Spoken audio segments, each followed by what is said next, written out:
Sekarang kamu bisa memunculkan pop-up Windows dengan mengklik tombol Home dan kamu bisa melakukan multitasking sambil menonton video analisa pagi tanpa berlangganan YouTube Premium. Hai semuanya, gimana kabar kalian? Semoga selalu dalam keadaan baik. Jadi welcome back di Andi Kristo Channel, dan ini adalah segmen analisa pagi, segmen di mana kita akan mengulas kembali untuk update news dan juga pergerakan dari market, khususnya market dari Bitcoin. Hari ini kita berada di tanggal 24 April 2025, hari Kamis, teman-teman. Kita baru aja dapat news dari 5 years note auction ya, dari Amerika Serikat, di mana hasil obligasi jangka panjang 5 tahun itu mengalami penurunan return. Ini tentu saja akan mendukung untuk penurunan harga dolar ke depannya. Kemudian juga hari ini kita akan dapat beberapa rilis data penting. Jam setengah 8 malam ada jobless claim, teman-teman. Data yang cukup penting untuk melihat seperti apa perekonomian dan juga klaim pengangguran dari Amerika Serikat. Kemudian juga ada durables good order, lalu ada penjualan rumah lama. Beberapa data tersebut akan mempengaruhi market ya. Jadi tetap waspada di hari Kamis ini. Sementara itu kemarin dapat data manufacturing dari Uni Eropa dan Inggris, hasilnya adalah negatif. Teman-teman, kayaknya market udah mulai mengantisipasi terkait dengan kebijakan tarif yang sebelumnya melakukan produksi manufacturing yang lumayan gede, tapi karena ada kebijakan tarif ini bikin banyak negara ini udah mulai melemahkan produksi mereka. Impactnya apa? Ya mungkin kedepannya akan ada sesuatu ya, perlambatan ekonomi seperti itu yang akan terjadi di berbagai macam belahan dunia. Jadi ini udah mulai antisipasi banyak perusahaan. Kemudian juga kalau kita perhatikan dari data yang trading kemarin itu lumayan naik ya, volume perdagangan di banyak altcoin mengalami rally. Begitu pula pada Bitcoin, kalau kita perhatikan yang kena liquid short itu kemarin lumayan gede juga, teman-teman. Jadi market dapat likuidasi sekitar 639 juta. Lumayan gede ya untuk likuidasi yang terjadi di market futures seperti itu. Dan ya bisa dibilang Bitcoin, karena Bitcoin dominan sempat turun ya, ini udah mulai mengalami penurunan volume dan momentum ini dimanfaatkan oleh banyak altcoin buat recover gitu. Jadi kemarin lumayan ya menarik ya untuk kita melihat dari pergerakan dari pasar. Oke, sebelumnya ada beberapa berita juga yang sebelumnya terjadi sebelum kenaikan dari market, teman-teman. Ini impact daripada kebijakan tarif Trump, yang mana Trump berencana atau membuka diri untuk bernegosiasi kembali dengan China. Demikian juga China juga ternyata terbuka ya untuk membahas terkait dengan tarif ini. Dan ini menurut saya merupakan sebuah hal yang semestinya bisa direspon bagus oleh market, meskipun secara secara pengesahan gitu tentang tarif ini belum terrealisasi berapa jadinya seperti itu. Tapi kalau kita lihat dari beberapa berita itu mengatakan bahwa tarif 145% itu terlalu tinggi dan kemungkinan akan diturunkan sampai dengan 50%. Jadi ini tentu saja merupakan sebuah berita yang bagus untuk market. Tapi sebelumnya hal yang paling diinginkan oleh market adalah tarif yang wajar gitu. Kalau udah tingkatannya sampai 100 sekian persen itu menurut saya nggak wajar ya, dan bisa menyebabkan perlambatan ekonomi yang sangat signifikan gitu. Semoga aja terkait dengan negosiasi tarif ini bisa diturunkan jauh, mungkin bisa ke 70 atau 80% ya, karena ekspektasi sekarang penurunan tarif cuma sampai 50% gitu. Kita masih menunggu updatean terbaru dari Cina dan Amerika Serikat, kira-kira bakalan ngasih tarif berapa itu. Terus juga kita lihat dari kondisi saham S&P 500 kemarin merespon sangat bagus ya, mayoritas hijau setelah mendengar berita Amerika Serikat dan Cina mau bernegosiasi. Baru mau bernegosiasi aja itu market udah bagus, udah positif. Apalagi kalau ada news tentang kepastian berapa tarif yang akan diberikan. Karena dilihat dari data manufacturing, tadi kita sudah sempat lihat ya, di mana banyak perusahaan yang sekarang menunda produksi mereka. Artinya terjadi penurunan produksi. Nah ini kan impactnya distribusi barang juga akan pelan-pelan menurun secara permintaan, secara aktivitas trade di global itu akan turun sehingga terjadi perlambatan ekonomi gitu. Jadi hal yang paling ditakutkan dari semua ini adalah terjadinya deflasi, teman-teman, atau bahkan stagflasi ya. Itu jadi ya ini hal yang bakalan sangat menarik untuk kita perhatikan. Kemudian ada pengangkatan dari new chairman SEC ya, yaitu Paul Otkin, di mana ketua SEC yang baru ini tentu saja membawa atmosfer baru untuk SEC. Ada banyak tugas untuk approval beberapa produk ETF yang akan menanti. Kemudian juga dari pidatonya dia mengatakan bahwa dia akan mendukung secara penuh regulasi yang menyangkut tentang aset digital.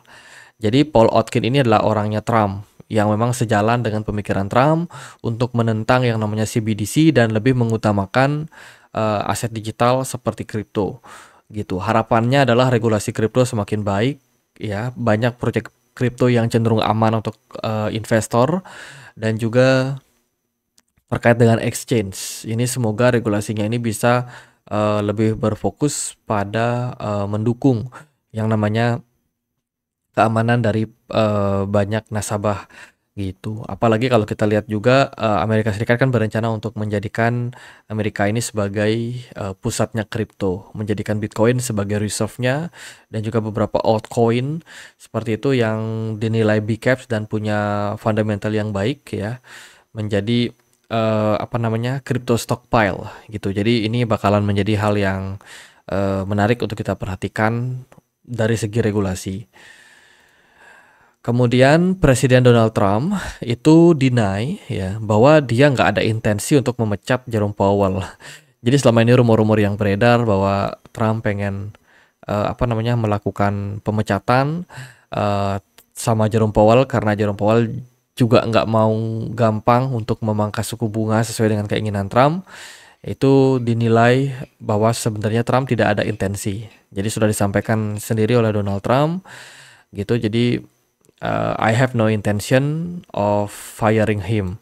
Jadi itu kata Trump dan ya itu adalah berita-berita yang mungkin hanya kabar burung saja.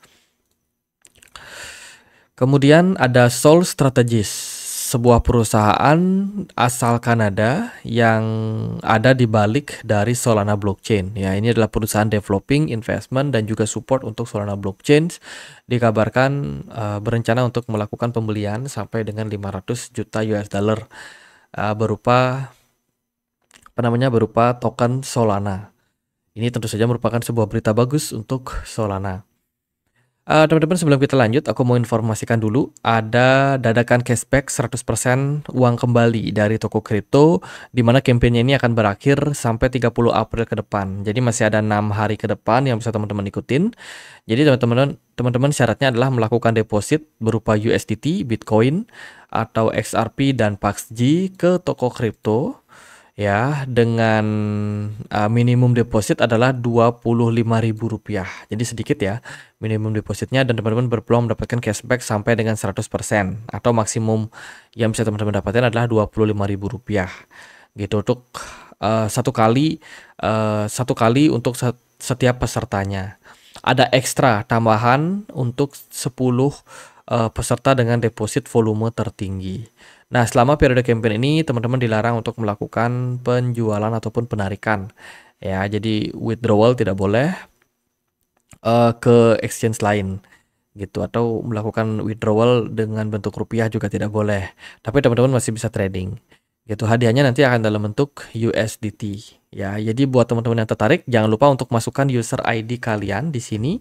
Nanti formnya aku akan sediakan di kolom deskripsi. Buat kalian yang juga belum punya akun toko kripto bisa daftar dulu ya.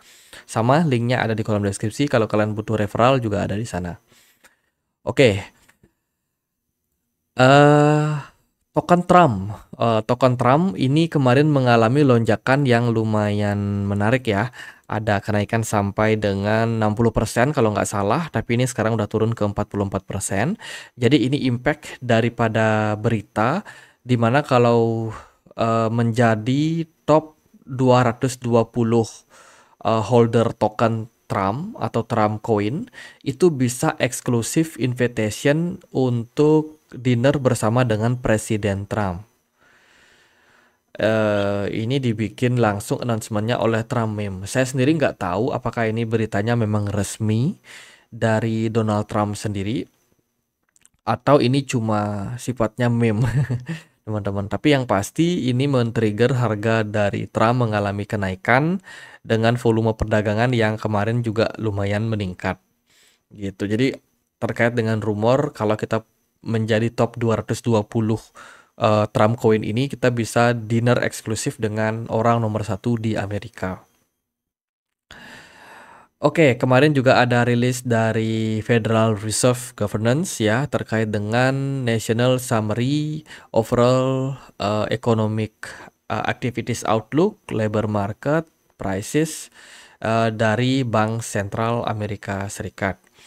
Jadi pada intinya adalah secara ekonomi activities ya, report mengatakan bahwa international trade policy saat ini sedang mengalami beberapa hal yang berbeda di setiap distrik, di setiap negara bagian. Ada 5 negara bagian yang sekarang ini masih dalam kondisi growth meskipun di tengah isu tarif. Kemudian 3 distrik itu mengalami aktivitas yang tidak terlalu berubah dengan periode sebelumnya. Sementara 4 distrik ini mengalami penurunan akselerasi dari sudut pandang peningkatan aktivitas ekonomi gitu. Dan ini tentu saja mempengaruhi beberapa aspek ya, seperti non-auto consumer spending yang mana sekarang dalam kondisi yang cenderung low. Jadi non-auto itu non permotoran ya, itu mengalami penurunan spending gitu. Belum lagi kalau kita berbicara tentang kondisi inventory level di berbagai macam aspek, itu juga sama-sama mengalami fase penurunan. Dari labor market sendiri, ini terlihat ada beberapa distrik ya, ada 1 distrik yang mengalami peningkatan, sementara 4 di antara yang lain ini hanya mengalami sedikit lonjakan labor marketnya. Sementara beberapa ada 4 yang tidak berubah dan 3 lainnya itu mengalami penurunan. Gitu. Jadi tingkat pengangguran sementara ini masih dalam kondisi yang kuat kalau kita perhatikan dari data rata-rata. Lalu dari data price ini menyangkut banyak aspek ya, tapi yang pasti dilihat dari situasi ini juga masih cukup mix antara yang masih growth dan juga ada yang juga distrik yang mengalami penurunan gitu. Jadi overall dari laporan terbaru dari National Summary ini mengindikasikan bahwa perekonomian Amerika Serikat sekarang masih dalam kondisi yang cukup kuat secara rata-rata meskipun di tengah badai tarif, teman-teman. Nah, kemarin juga ada hal yang menarik dari Bitcoin Spot ETF, di mana terjadi inflow yang sangat besar. Ini mendekati 1 miliar US dollar masuk ke market. Ini belum pernah terjadi sepanjang bulan sepanjang awal tahun ini gitu. Jadi bisa dibilang ini salah satu yang tertinggi ya, dan sangat menarik. Ada inflow yang sangat besar bukan datang dari BlackRock tapi justru dari ARK Invest. Ada inflow sampai 267 juta US dollar, kemudian Fidelity ada 253 juta US dollar, sementara BlackRock itu di 193 juta US dollar. Jadi ada inflow yang lumayan masif besar datang dari produk Bitcoin Spot ETF. Sementara dari Ethereum akhirnya setelah beberapa kali kita minus mencapai rekor positifnya kembali. Ada inflow datang dari Fidelity dan Bitwise. Jadi ini merupakan sebuah berita bagus untuk produk Bitcoin and Ethereum Spot ETF. Oke, dari beberapa altcoin ada Aptos, 1 minggu telah berlalu dan 6 bulan lagi Aptos akan hadir kembali di acara Expo 2025 di Jepang. Ya, ada sekitar 558.000 lebih transaksi dan juga 133.000 lebih akun baru yang sekarang ini sudah didevelop ya oleh Aptos, sebuah pencapaian yang luar biasa, dan kunjungannya ke Jepang ini akan menandai ekspansi yang lebih besar lagi untuk Project Aptos. Kemudian kemarin juga ada berita masalah dari Gate.io ya, platformnya sedang mengalami upgrade service. Jadi kemarin ada ketidaknyamanan yaitu masalah terkait dengan deposit, withdrawal, kemudian penyetoran juga transfer di beberapa exchange itu mengalami kendala di Gate.io, tapi sekarang sudah aman ya, sudah nggak ada masalah lagi, maintenance-nya sudah selesai. Kemudian ada PayPal di mana memberikan yield yang lumayan tinggi yaitu 3,7% untuk annual yield bagi mereka yang hold PYUSD. Ya, dan ini merupakan sebuah berita baik ya, karena PayPal pengen untuk meningkatkan mereka punya holder dari stablecoin mereka. Itu dari beberapa berita, teman-teman. Gimana pergerakan dari Bitcoin? Kita kemarin closing bagus untuk Bitcoin ya, positif sekali, smart money sustain, volume transaksi meningkat drastis, juga volume perdagangan juga sama-sama bagus, bullish divergence dari MACD, semua indikator menunjukkan tren yang bagus ya secara jangka pendek untuk Bitcoin dari time frame daily 4 jam, 1 jam semua positif. Dilihat juga dari movement Bitcoin sementara ini masih smart money-nya masih sangat-sangat full di market. Ini mengindikasikan memang tren Bitcoin ini masih cenderung kuat. Gitu. Bitcoin sudah melampaui area target kita di 92.000 dan saya rasa di fase-fase seperti ini cukup rawan untuk Bitcoin untuk koreksi dulu secara jangka pendek. Ya, saat ini Bitcoin masih berjuang berada dekat dengan resistance 94.000 dan jika mana level ini ditembus maka peluang Bitcoin untuk kembali naik ke 100.000 akan cukup terbuka. Seperti itu. Jadi trennya ini sangat-sangat baik untuk market. Dilihat dari dominasi Bitcoin juga pelan-pelan udah menurun sehingga banyak altcoin yang mendapatkan angin segar. Bahkan Ethereum sendiri pun nggak disangka-sangka kemarin juga naik ke 1.800 dolar. Itu terus juga dilihat dari beberapa altcoin yang perform. Kemarin ada Sui Protocol perform, Fartcoin tembus 1,1 dolar kemarin ya. Lalu ada beberapa AI agent kayak Virtual Protocol ini naiknya 10%. Ya jadi happy lah lihat market kemarin kondisinya sangat-sangat bagus, sangat-sangat positif. Seperti itu. Kita baru ada di hari Kamis, mungkin dalam beberapa waktu kita akan dapat closing untuk weekly time frame ya. Ini kita coba reka-reka ya. Seandainya kalau Bitcoin bisa closing mungkin di atas level 90 dolar pada weekly closing di hari Senin minggu depan, itu akan mengindikasikan tren yang sangat baik untuk market. Sangat berpeluang Bitcoin dan kawan-kawan melanjutkan fase kenaikannya. Nah, kita bicara lagi tentang time frame daily ya. Time frame daily kemarin itu closingnya bagus.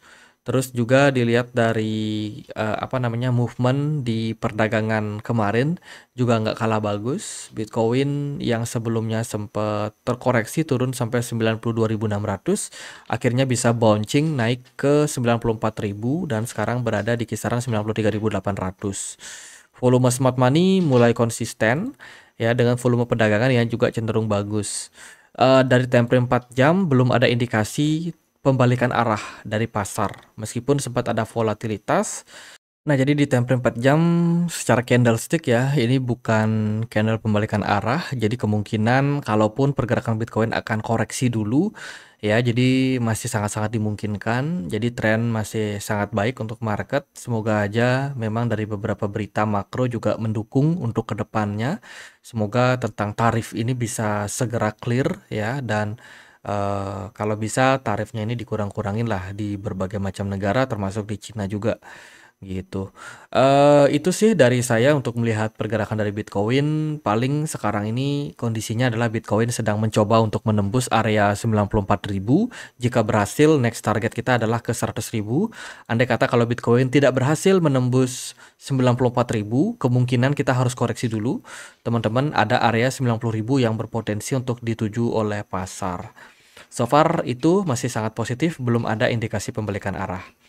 Kalau Ethereum gimana? Ethereum so far trennya juga masih cenderung baik ya. Secara volume perdagangan mengalami lonjakan meskipun kemarin ada beberapa venture capital yang melakukan perpindahan aset mereka, tapi tidak menutup kemungkinan kalau Ethereum ini sekarang juga lagi dalam pembenahan juga gitu, sehingga bisa menimbulkan optimisme juga untuk market. Meskipun secara record kita melihat ya dari rekam jejak Ethereum ini belakangan cenderung ditinggalkan oleh investor gitu, dan kita menunggu kapan Ethereum ini bakalan recover.